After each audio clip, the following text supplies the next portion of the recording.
कहानी हौसले की जीत। विक्रमपुर नामक गांव में एक परिवार रहता था। इस परिवार में सास राधिका और उनका पुत्र रामू रहते थे। कुछ दिनों पहले ही रामू की शादी राधी से हुई थी। शादी के बाद राधी अभी अभी इस घर में आई थी। रामू की आमदनी बहुत कम थी। वह दूसरों के खेतों में मेहनत मजदूरी करके घर चलाता था। एक दिन रामू सुबह सुबह खेत में काम करने चला गया और राधी घर पर आराम कर रही थी। तभी उसकी सास राधिका ने आकर उसे उल्टा सीधा सुनाना शुरू कर दिया। पूरा दिन भर घर में बैठी बैठी खाते रहती है, कुछ आता नहीं है क्या?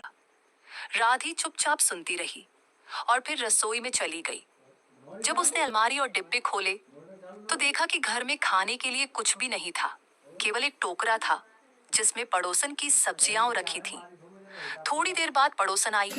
बहन जी, मैं तो सब्जी लेने आई हूँ। क्या तुम मेरे बच्चे को ट्यूशन पढ़ा दोगी क्या? तुम तो पढ़ी लिखी बहू हो ना। मेरे को जानकारी मिली है, पूरे गांव में फेमस है। तुम मेरे बच्चे को ट्यूशन पढ़ा देना, मैं फीस दे दूंगी तुम्हें 1 महीने की, ठीक है? अरे बहन जी, मैं ट्यूशन पढ़ा तो दूंगी, पर बोर्ड, पैसे, कॉपी बच्चों के तो खुद ले आएंगे, पर बोर्ड कहाँ से लाऊंगी मैं ट्यूशन पढ़ाने के लिए? बताइए ना। अरे ये शहर में जो सेठ रहता है ना, उसके पास जाओ, वो तुम्हें अच्छे खासे पैसे दे देगा और उससे तुम बोर्ड लिया ना स्कूल के लिए। तो मैं जाती हूँ, फिर आऊंगी, ठीक है, घर पे तुम्हारे। आई और अपनी सब्जियां लेकर चली गई। अब घर में कुछ भी खाने को नहीं बचा था। राधी चुपचाप बाजार गई और कुछ सामान लेकर वापस घर लौटी। तब तक रामू भी खेत से वापस आ चुका था।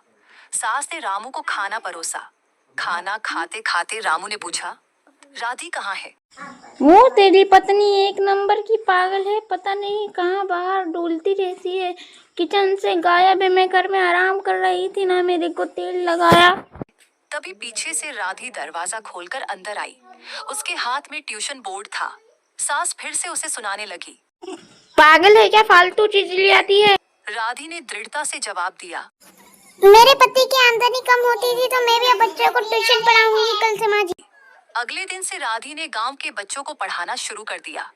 धीरे धीरे उसके ट्यूशन में बच्चे बढ़ते गए। कुछ ही समय में उसकी कमाई बढ़ने लगी और उसने एक बड़ा सा बंगला खरीद लिया। अब सास भी खुश थी और रामू भी अपनी पत्नी पर गर्व महसूस करता था।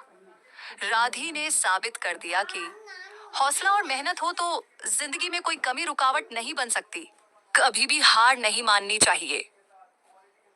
गुड़िया की मुस्कान। गुड़िया एक छोटी सी लड़की थी जो हमेशा अपने साथ एक छोटा सा खिलौना रखती थी, एक मुस्कुराता हुआ टेडी। जब भी वो उदास होती, वो टेडी को देखकर मुस्कुरा देती। एक दिन स्कूल में एक नया लड़का आया। वो बहुत अकेला और उदास लग रहा था। गुड़िया ने अपना सबसे प्यारा टेडी उसे दे दिया और मुस्कुराओगे तो सब अच्छा हो जाएगा। उस लड़के के चेहरे पर पहली बार मुस्कान आई और उसकी आंखों में उम्मीद की चमक दिखाई दी। गुड़िया समझ गई, मुस्कान बांटने से कम नहीं होती बल्कि बढ़ जाती है।